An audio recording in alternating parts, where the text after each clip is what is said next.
I'm Sonic, a little ball of super energy in an extremely handsome package. On my planet, people were always after my powers, so I came to yours. Hello, everyone, and welcome to You'll Probably Agree. Today, I have Aaron White, the creator of Feelin Film Podcast. You can find it virtually everywhere. And we're talking about a video game movie that is kind of a miracle. Not in terms of like, oh, this is an incredible film, but kind of like a miracle in terms of that it got made. And that movie is Sonic the Hedgehog, a movie that came out in 2019, in which I was telling Aaron a few moments ago, like, it feels like it came out like 10 years ago since I saw it in a theater. And, man, what a journey this film has been through. I mean, you think about, like, the Super Mario Brothers film. That movie came out 27 years ago. Gosh, and that long? Yeah, I think so. It was 1992 or 93, I think. And let me I gotta look that up, actually. But, yeah, that movie came out, I believe, like 23 years ago. And you would think then that Sonic the Hedgehog would have come out, you know.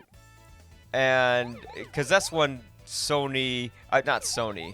Okay, yeah, 93. That was when Sega and Nintendo were really butting heads in that deep competition. Now you find Sega games on Nintendo platforms, and it's just and now somehow 27 years later, Sonic the Hedgehog had his movie come out and it was more successful than the Mario Brothers movie. Yeah. Wow. So, having said that, oh wait, where are I? So having said that, how do you what was the last time you saw this movie? Do you think it's a good movie, or is it just like a good video game movie? Well, it has been a whopping 16 hours since I've seen this movie. Because I rewatched it for the show. But now I saw it back in the theaters when it came out. I went and checked it out then, and I was really pretty excited for it because I love gaming, and we talked about that, and part of why I wanted to come on the show for this is just because I am such a huge video gamer, and so I'm always going to be excited about video game adaptations. I'm also always going to be very reserved in my optimism for them because we know how they usually turn out. Mm-hmm. But Sonic was less about me caring about Sonic. I don't have a huge history with him and his games. In particular, I was more of a Nintendo guy growing up.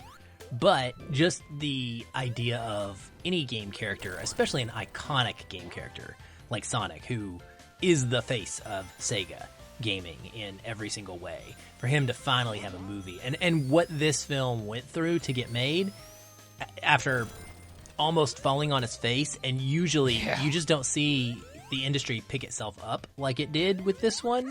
And so, yeah, I was pumped, man, and I think that it turned out really well. I enjoyed it the first time, and I was pleasantly surprised that I enjoyed it the second time. And sometimes, you know, that's not the case. You'll go see it that first time and you're like, okay, I was surprised and this was better than I expected. But then you watch it a second time and you're like, now the flaws kind of stick out. Mm-hmm. Nah, it's still fun. I mean, it's not great. It's not perfect. It's not like the best movie ever in the world. It's not something you're going to watch over and over and over and over again, but it's just fun. It's an hour and a half of pretty decent laughs, you know, and a cute little hedgehog on the screen, and it made me want a sequel, so I can't really complain about it. Yeah, I enjoyed it. I didn't think I loved it. Do I think it's like a good movie or a good video game movie? I think it's like a good kids film, and it's something that you could enjoy, like, with your kids, like for instance, if you grew up with Sonic or knowing about Sonic, like I, like you as well, am a Nintendo guy. Oddly enough, during like the SNES/Sega Genesis sort of generation, I was sort of out of the loop during that time. I don't know why my parents ever told me, never bought me like a, you know, Genesis or SNES at the time, but I just remember playing Sonic the Hedgehog with my friends. And it's like for someone like me to go in and see these things I recognize and all these little winks to, other Sonic games that I noticed. Specifically, like there were some poses that he did that were like on the cover art during the Sonic Adventure for the Dreamcast games. That was cool, but at the same time, it has a likable cast with a fun protagonist, and it actually has an appropriate amount of growth for that main character, and all the side characters sort of stand out in their own little way. You know, you have Tom's girlfriend, and then she's kind of like this open-ended yoga lady, and then you got her kind of like naggy sister, and then you got Adam Pauly, who plays Wade, sort of like the idiot at the police station. You know, who's kind of like who was that character they made fun of in Scary Movie? That was that was like the cop from Scream. He kind of plays like that version of the character. Dewey. Yeah. He's like a Dewey. Yeah, David he's like Doofy. Arquette. Yeah, Doofy, yeah. Doofy was yeah. the Scary Movie version. Yeah, he was like Doofy. He's like, duh, what do I do? Which is a little too much for me, but that's okay. The movie luckily wasn't too extra. It was just the right amount of like silly. And Jim Carrey, I think he was perfect for Dr. Robotnik. Like the way they filmed that movie, which you could tell, and it wasn't until IMDb I found it out, they literally just would put Jim Carrey in a room, you know, with a bunch of computers, and they'd say, okay, go. And he'd just do his own thing. And yeah, I think all those things kind of work together in this movie that, you know, it's very 90s-esque in spirit. It has a ton of plot holes, and it does, and it doesn't care. And it winks at the camera, and it doesn't care. But it doesn't do it too much, which is nice. And they don't put in too many elements in the movie. You know, they could have put in Knuckles. They could have put in like a million other things. And instead, they focused it on putting Sonic into our world and kind of introducing him and the rest of the characters. And you know, I thought it was a thoroughly enjoyable film in that regard. It could have been one of those movies where you're waiting for the CGI character to come up, and you're like, oh god, they're cutting to the human characters. You know, it could have been like Tim Burton's Dumbo, for instance, but it wasn't. And you know, for that, it was a pleasant surprise and a miracle that it got made. Yeah, I think that what I would say is, for Jim Carrey specifically, this is the most I've liked him in years. And I don't really love his comedy, generally speaking. Even going back to the 90s movies I grew up on, things like Ace Ventura and, you know, was he in Liar Liar? I can't remember. But like films like that, right? That real slapsticky comedy is not my favorite thing. And he kind of finds that zone in this movie with the character. It's perfect for that.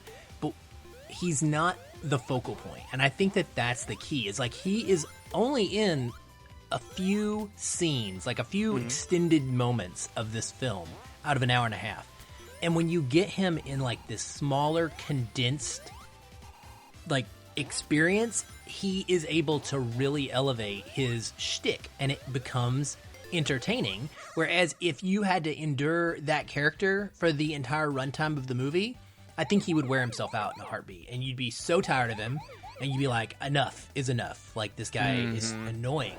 But because he's only there a minimal amount of time, I think he plays off well when you don't have that kind of same thing going on with Sonic. Because Sonic's character, and frankly, one of the things I noted when I saw it the first time, and it really shockingly held up the second time, unfortunately, is that Ben Schwartz is the voice actor who does Sonic.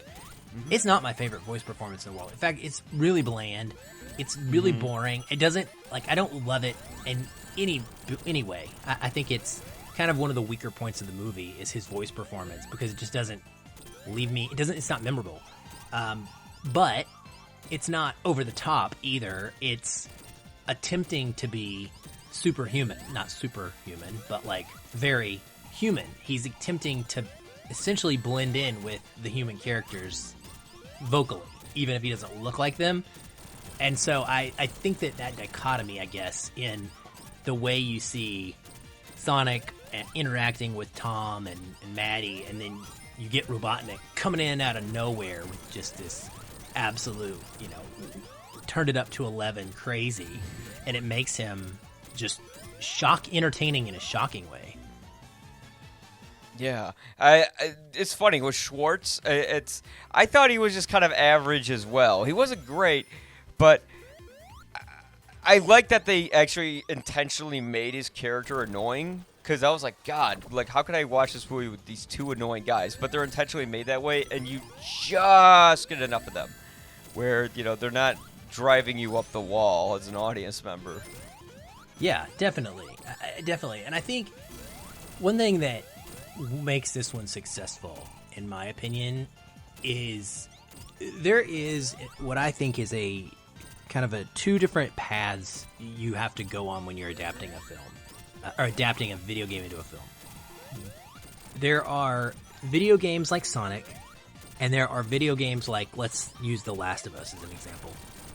Yeah. One kind of game is entirely based off of the gameplay. Sonic is a game that you play and you enjoy the mechanics of the game, which are always running, going fast, going in circles, collecting rings.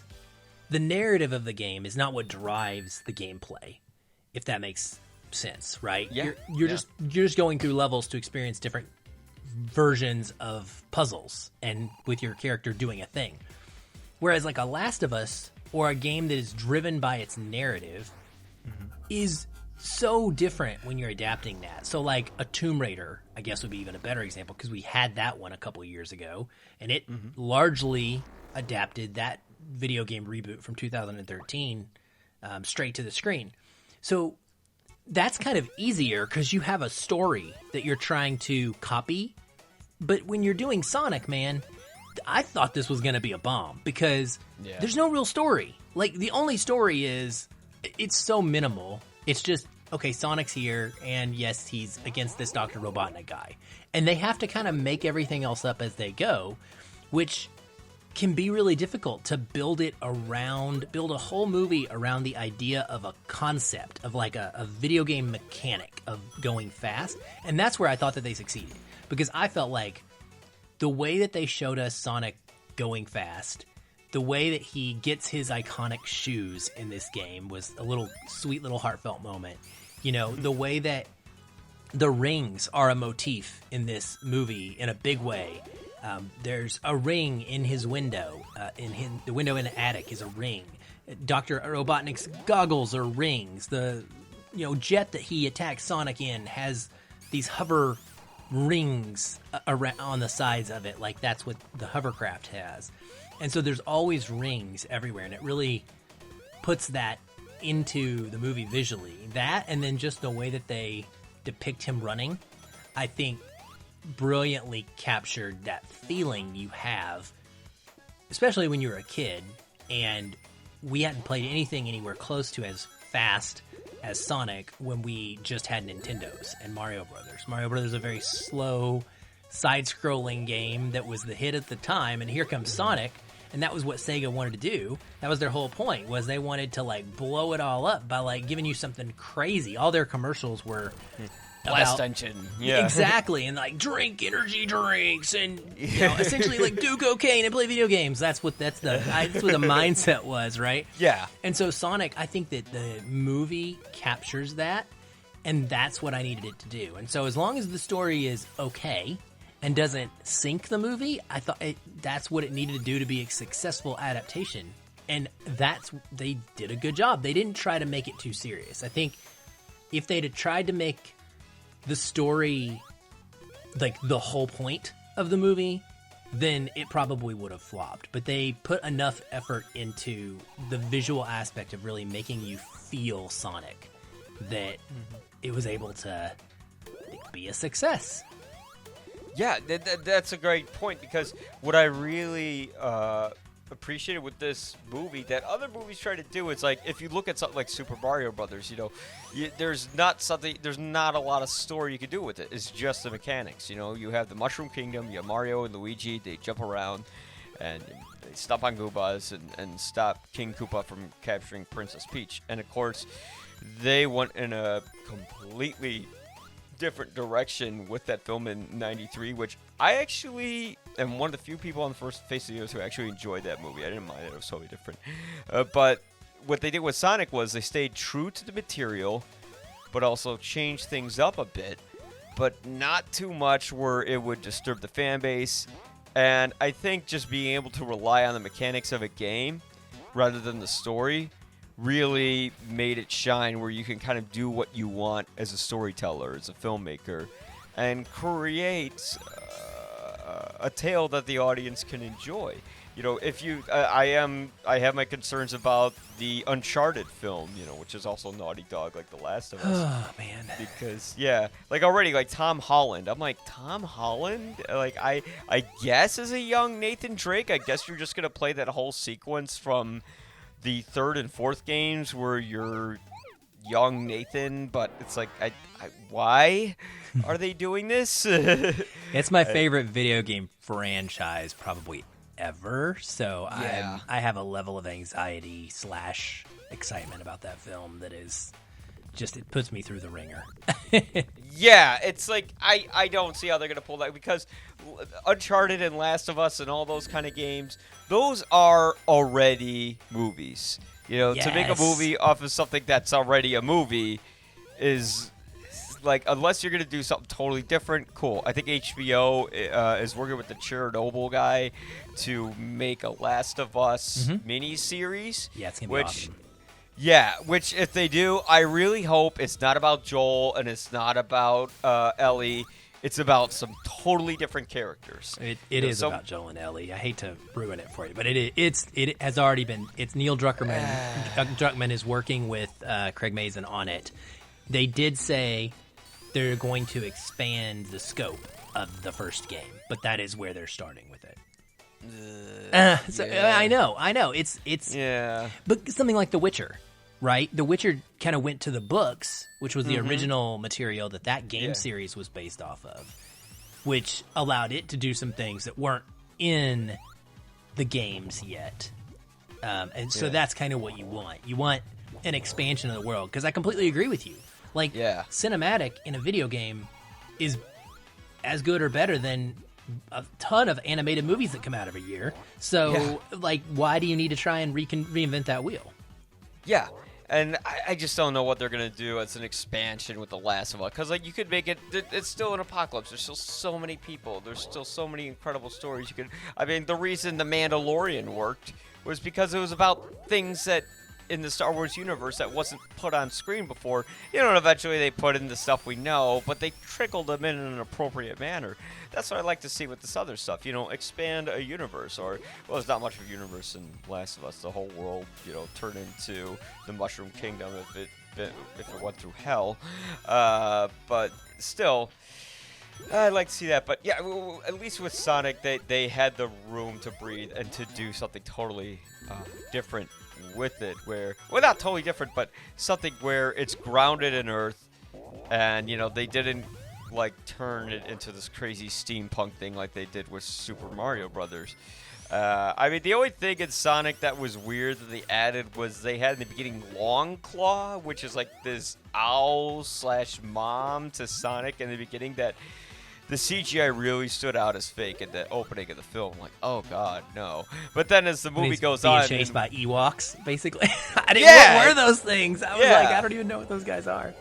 Yeah, like, I don't remember those in the games at all. Like, I'm not a big fan of the games, but even as someone who has played, you know, like the first 2 and, or maybe first 3, I don't know, and Knuckles and the Dreamcast games, which is like, that was a huge Sega memory for me, was the Dreamcast, which I don't know why none of those documentaries about, you know, the Sega versus Nintendo games, like, where's the whole, like, and then Sony came in and destroyed the competition because Nintendo screwed them over when they said they were going to make a CD-based console design off of them, and then went behind their back and actually made their own console, and that pissed Sony off. And, like, where's that story? Yeah, it's so juicy. They always end before Sony comes in and really takes over, like you said. It is interesting. We actually interviewed the guys who wrote Console Wars the book and then made the documentary in the fall of last year. We got to sit down and talk with them, and it was great. We got to geek out with them, and I've always loved the book Console Wars, which is about that whole battle as well, which is where a lot of my Sonic knowledge comes from, because I didn't play all the games. But I'm with you. I actually agree on the CGI, but I think that I found it nice, to be honest, because it gave him a little bit of a backstory. It grounded him. Yeah, absolutely. It grounded the character for me as one who needed to experience growth, because it gave you a backstory in a really brief moment where now we know that Sonic is a person, character, whatever, Hedgehog, who has regrets because he did not listen to the person that he cares about, and therefore he got that person hurt because he wouldn't stop pushing the limit, right? And just doing what he wanted to do. And so he has to kind of learn how to get past that and be able to. And then the movie actually, goes back and forth with him and Tom sacrificing for each other over and over. It's actually pretty heartwarming stuff, the way that they constantly sacrifice and choose to put the other person first.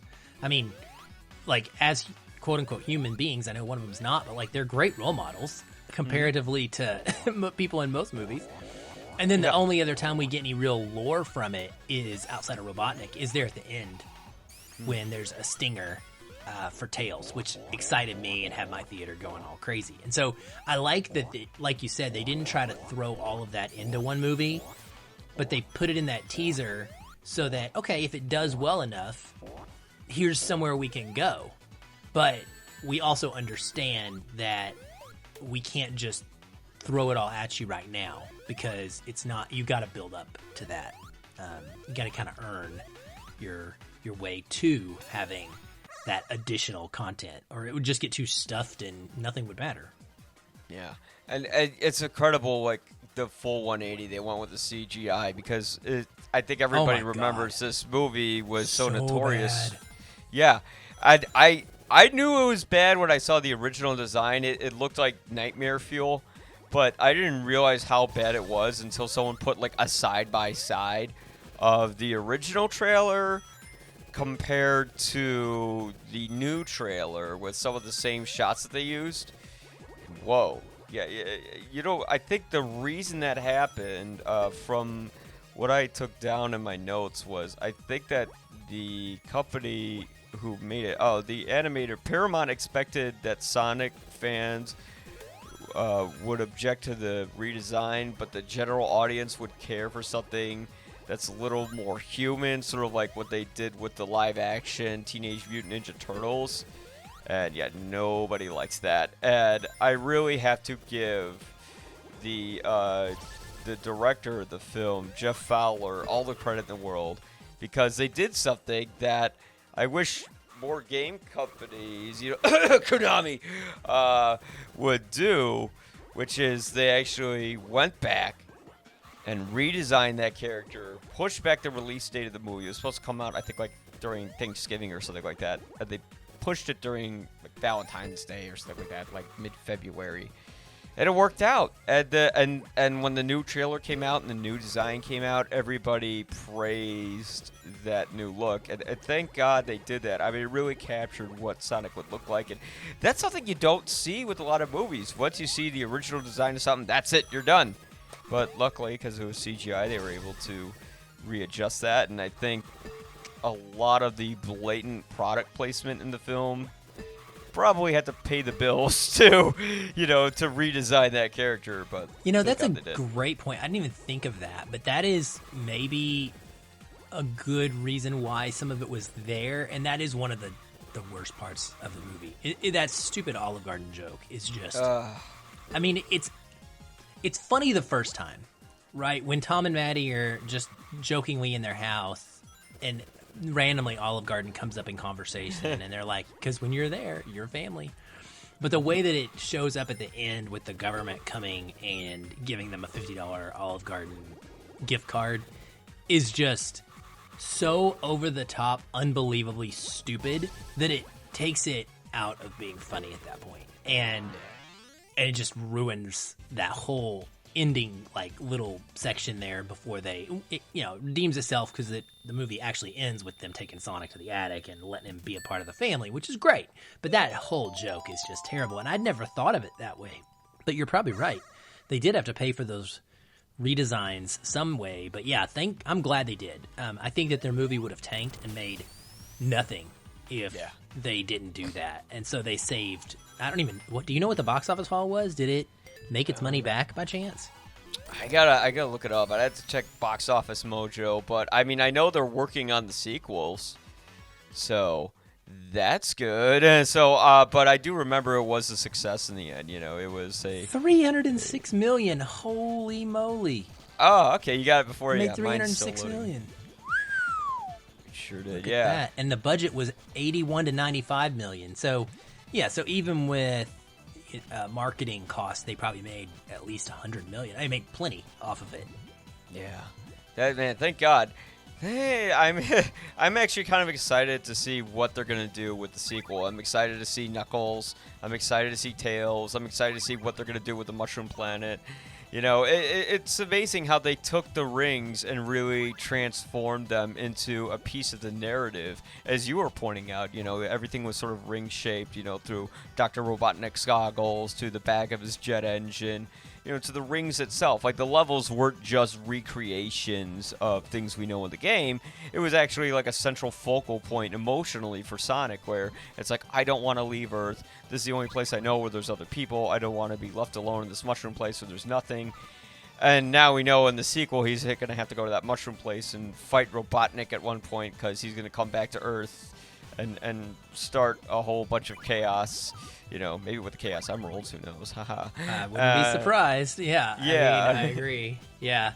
I also like that it's a wholesome depiction of a town, and it champions this idea of you are doing what's important in life by protecting the people that you care about and love. And you don't have to do this big thing necessarily. That's not the path for everyone.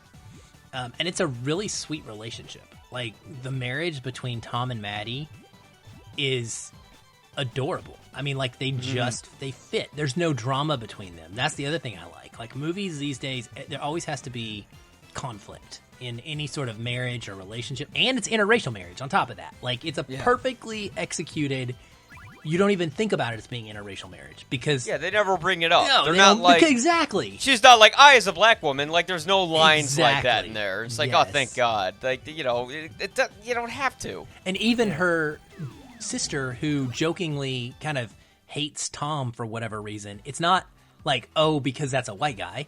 It's just that she thinks he's a dopey, you know, joke of a cop in a small town, and that she could do better. So it really doesn't have anything to do with that. I thought that was really kind of a pleasant bonus in this movie. Yeah, and you could kind of build her own backstory there. You know, she doesn't have a husband at home and her kids there, so it's just like maybe it's something to do with the previous relationship, and that's why she's mad. And, you know, you kind of connect to that. It's not like, you're not going out with that white boy or something like that. Yes, you know, exactly. they did that. But... No, their relationship is great, and yeah, it's nice that they're kind of like in the lovey-dovey sort of part of the relationship where everyone's in love with each other and they finish each other's sentences, and yeah, that was cute. And these characters you enjoy. You don't have to have them having big fights or anything like that, and that's why the human characters work. You know, unlike a lot of other animated movies that have human characters where you're just marking time for them to leave.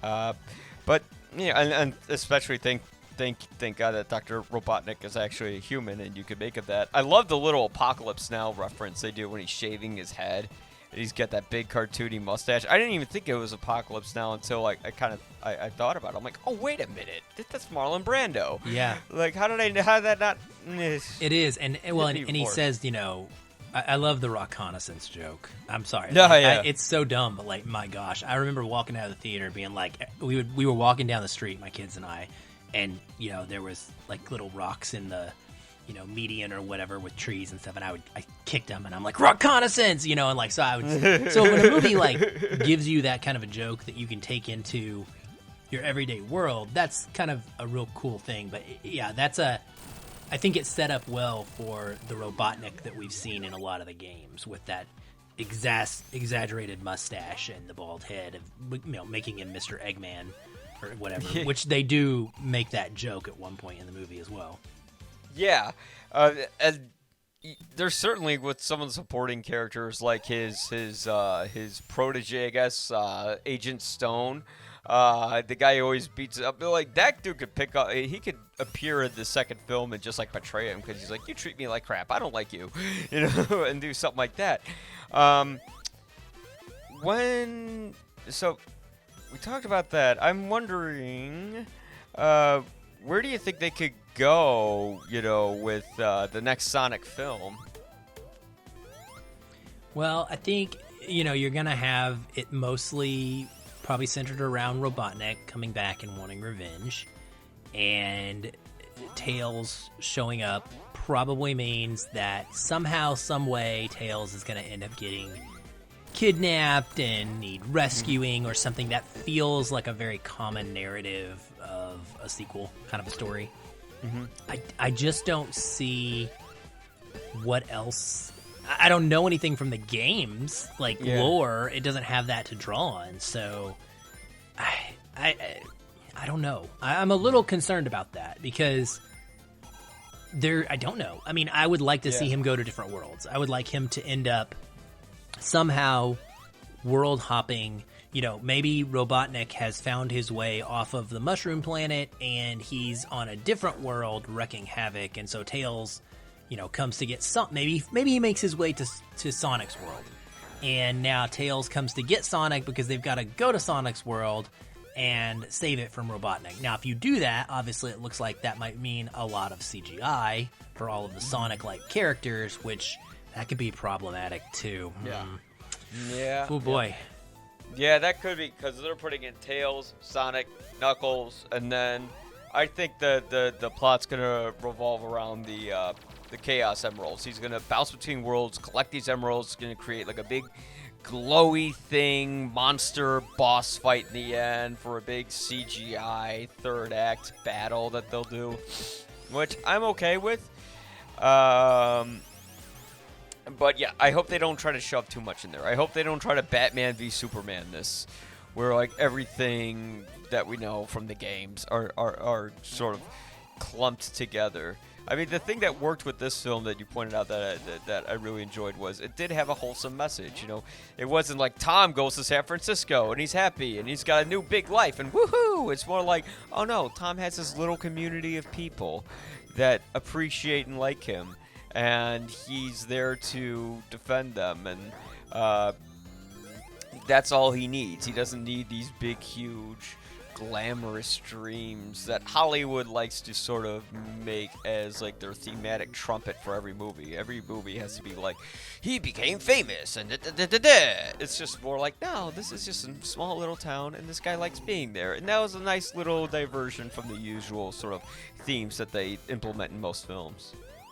Yep, I would totally agree. I think that sets it apart and gives it that quality that makes it a better movie to watch with the kids too. It's just, I think it makes it more accessible too for a little bit of an older audience. Like, you can get away with a certain age of kids by just showing them a blue hedgehog doing a bunch of cool running around the screen, and then that older crew needs a little bit more story, and I think that your teenagers kind of can latch onto that in this one.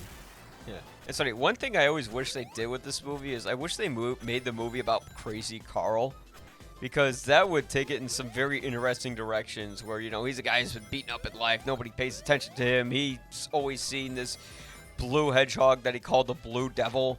And then everyone believes him, and he could rise to a status where the cat community believes him. And he makes real change as, like, this crazy homeless guy to, someone else. But maybe that's geared towards a much older audience. But I always just thought, man, that would be a really different direction to go. But they could do something with that character in the next film. Who knows? They could. He's hilarious there at the end with his chainsaw swinging it around like a crazy man. Yeah. I love that. I love the officer, Officer Wade. How when he goes, he's like, "All right, Carl, give me the chainsaw." Yeah. I kept thinking that actor Adam Pauly was in Breaking Bad. Was he in Breaking Bad? Wasn't he one of? Haven't seen the whole thing. So terrible person, I know. No, it's all right. He wasn't, from what I checked, which kind of shocks me. I thought he was like one of those stoner, like sidekicks to Jesse in the show, but I guess he wasn't. I'm like, he just looks and sounds exactly like him. I'm pretty sure like anyone who watches Breaking Bad would know exactly who I'm referencing. But yeah, Sonic the Hedgehog, the movie, a miracle. I mean, let's talk about how like this movie is. How did this movie end up getting made, like almost 30 years after Sonic the Hedgehog was a huge deal? Because, you know, Sonic and Sega, they're not as big as other franchises now. You know, you have God of War, you have Uncharted, you have, like,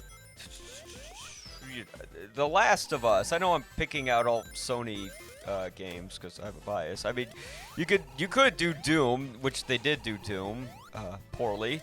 But somehow they came up with Sonic, and still 30 years later it worked, where Nintendo's still like, I don't know, we don't know if we want to make a Mario Brothers film. I think they were talking about doing one, but it's going to be a cartoon, which it should. Yes, there's absolutely nothing that resembles real life. You can't bring Super Mario into the real world as a cartoon character because people, I think he's human, I'm not sure. I think Mario Odyssey made me question that a lot, especially when he went to the Donkey Kong sort of level. I'm New collecting. Donk City. It's funny that New Donk City. Yeah, no, I'm actually in the midst of. I just picked it up about a week and a half ago. Some of my friends and I have gone back to it in our Doing Moon collection to try and get to 500 so we can unlock the dark side of the moon. And so I'm like at 410. I've been playing the heck out of Mario Odyssey recently. And you're absolutely right. But yes, he needs to be human in this, or he needs to be a cartoon in the movie to make it interesting at all. I think it's just ridiculous to make that movie again. But to answer your question, I don't know. All I can think of is that they wanted something that they thought was low-hanging fruit because it is a game property that is so iconic, even though they haven't put out a bunch of new games. And that's the thing, is that my kids, who are 17 and 16 years old, they know who Sonic is.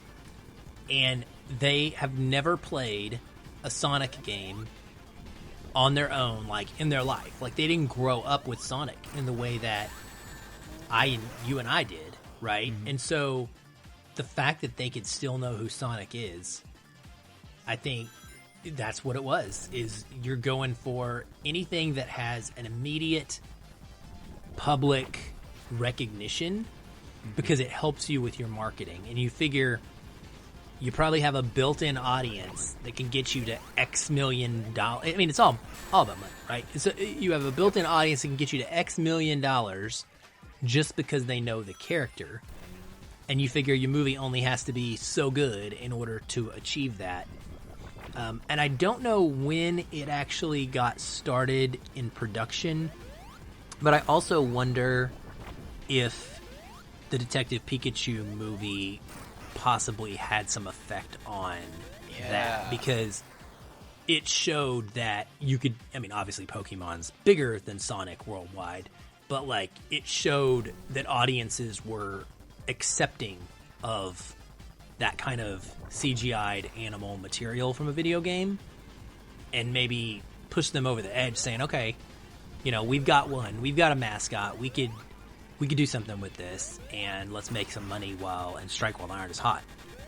Yeah, and the mascot thing is starting to become popular again with video games. You had the Crash Bandicoot remakes along with the fourth game, and then they made the Spyro remaster, and then the Medieval remaster. So maybe we'll see what, I don't know what mascots they have left after that. I think Ratchet and Clank, you know, Jack and Dexter, but Ratchet and Clank have a movie. It was they do, and apparently it wasn't that good. It's fine. I mean, the problem is like it's the exact same story, like you were talking about. It is the exact same story as the recent remake of the original video game, which I love the remake, and I love the series. Yeah. I've played the remake 5 or 6 times in order to platinum it. I'm that guy. And but the movie it's a lesser version of the story that I get while playing the game because I'm invested in the gameplay.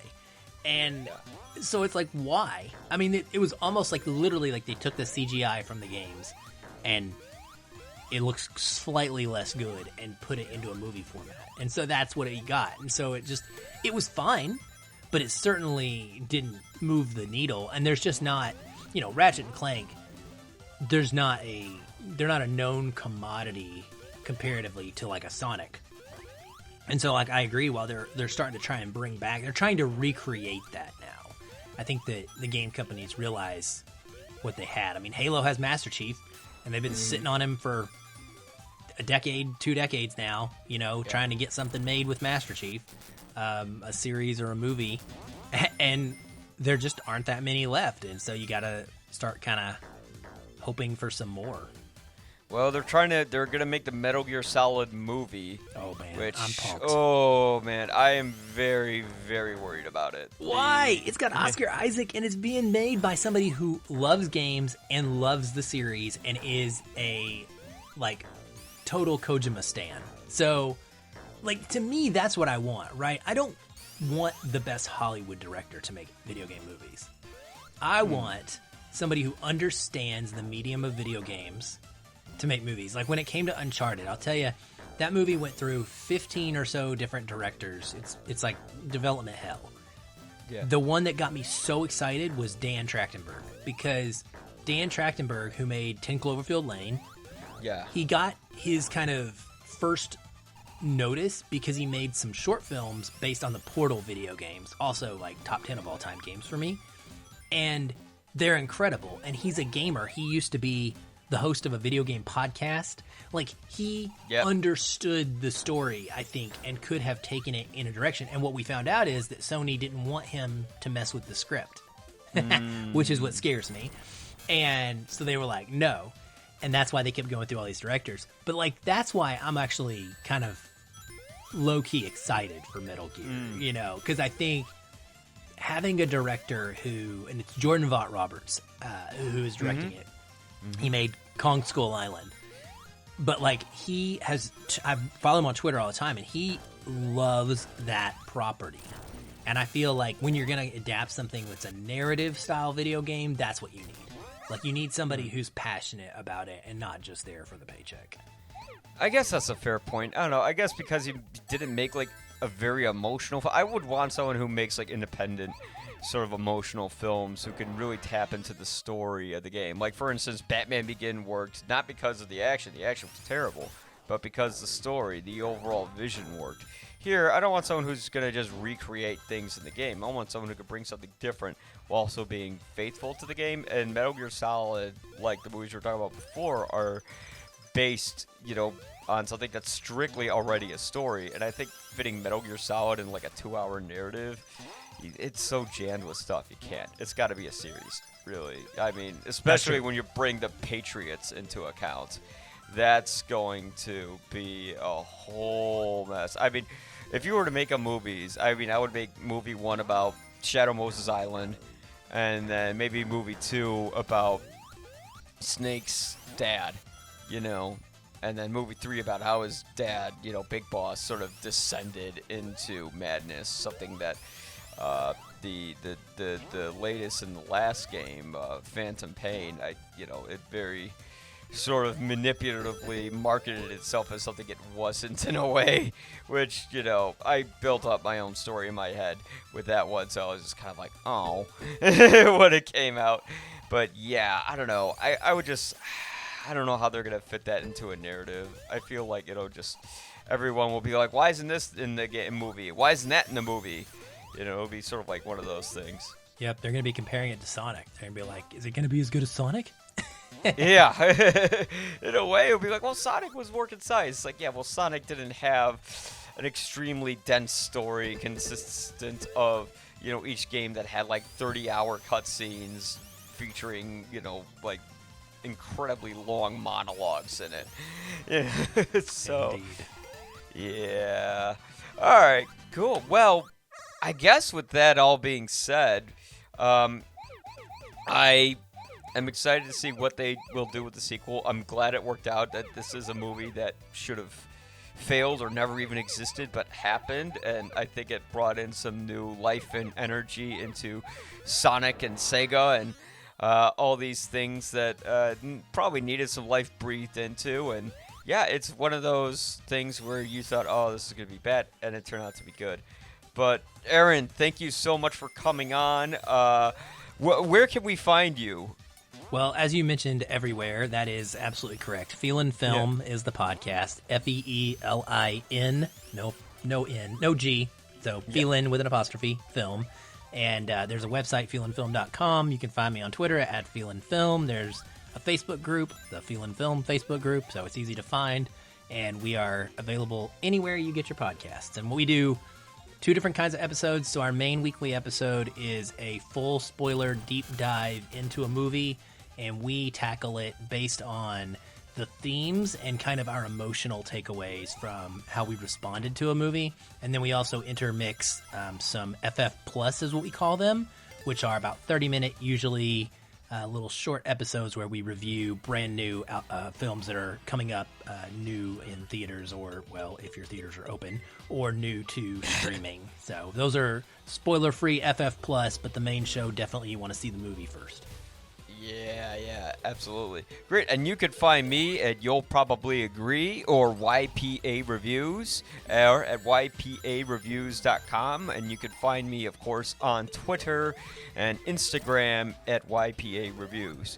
All right. Well, thank you so much, Aaron, for coming on. I loved nerding out about this movie, and I'd love to talk about more video game movies, because heck yeah, man. There's some juicy ones, you know, especially the Final Fantasy movies, what I've always wanted to talk about. Spirits Within, or the Final Fantasy 15? Okay. There's the Final Fantasy 15 tie-in movie that's actually pretty good, too. Oh, wow, yeah. No, the one that actually went to theaters in North America. Yeah, I know what you're talking about. All right. Yeah, but yeah, thanks so much for coming on, and that'll be it for me. And okay, folks, have a good one, and you'll probably agree. This is my power, and I'm using it to protect my friends. Let's go! Let's go!